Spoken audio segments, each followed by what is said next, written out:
Olá pessoal, mais uma implantação de um joguinho aqui, o Arkanoid, também conhecido como Breakout, mais um joguinho clássico aqui no nosso curso.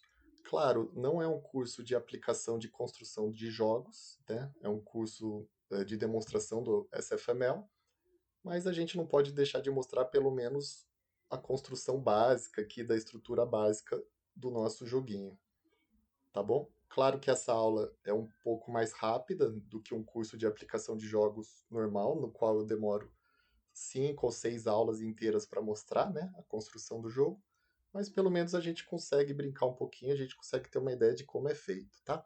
Então a gente tem as texturas aqui para os bloquinhos, para nossa bolinha e para o nosso paddle, né, que é exatamente o nosso player, essa plataforma que a gente movimenta, né?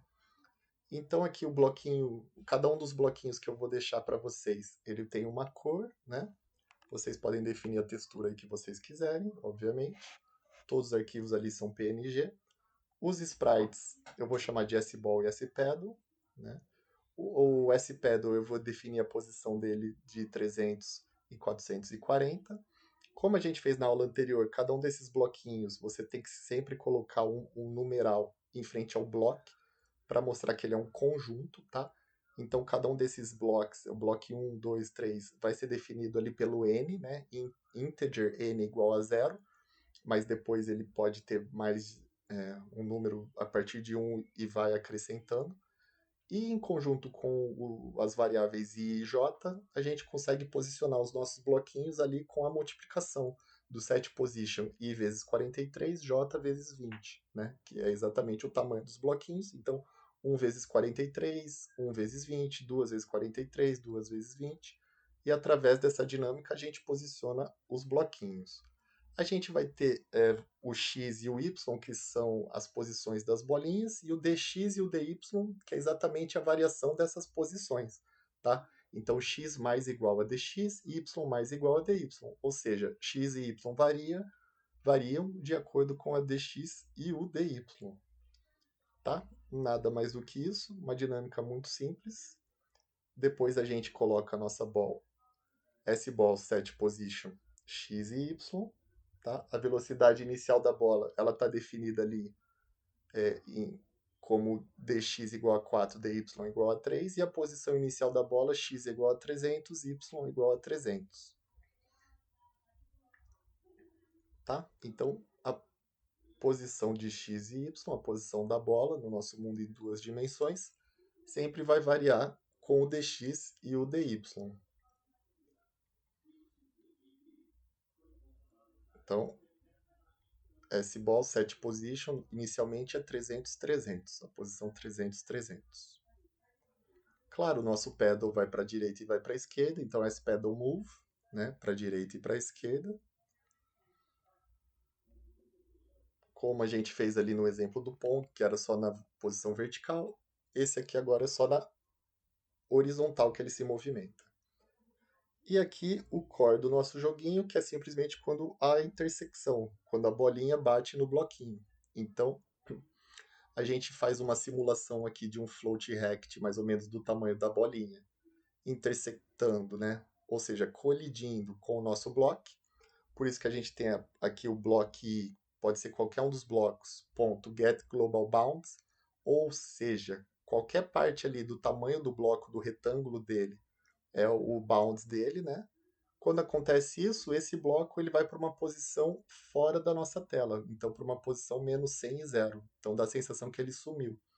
E a bola, se estava indo, por exemplo, para o lado direito e colidiu com o bloco, vai para o lado esquerdo. Então, se ela bater na lateral do bloco, o dx inverte. Se o dx era positivo, fica negativo, se era negativo, fica positivo.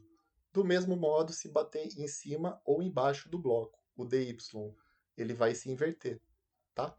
Então, sempre de acordo com o lado que a bolinha bateu do bloco, o dx e o dy eles vão inverter e vai dar a sensação que a bolinha bateu no bloco e voltou, tá? E o bloquinho, como eu falei, vai para uma posição menos 100 de x, ou seja, vai para uma posição que a gente não consegue ver, então dá a impressão que o bloquinho sumiu,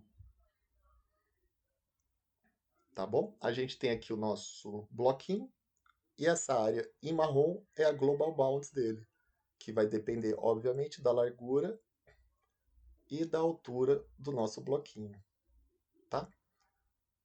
Esse é o get global bounds.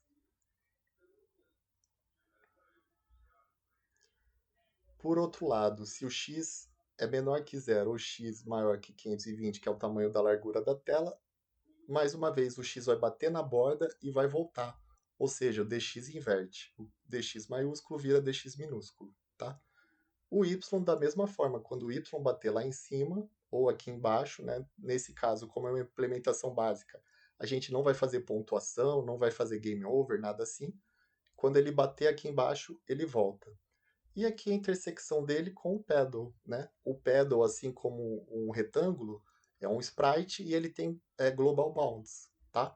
A única diferença é que com o pedal, ao invés do dy voltar como menos dy, a gente vai fazer menos random, ou seja, ele vai voltar com uma velocidade e um ângulo um pouco aleatório.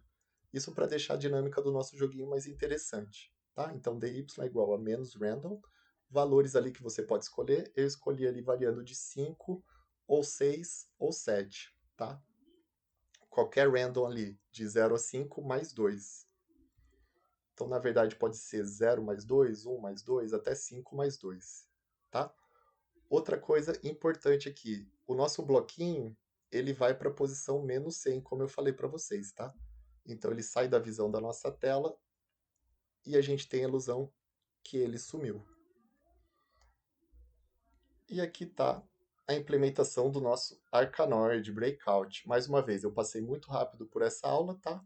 Mas é só para dar uma ilustração, um exemplo de como a gente implementar e brincar um pouquinho aqui com o SFML.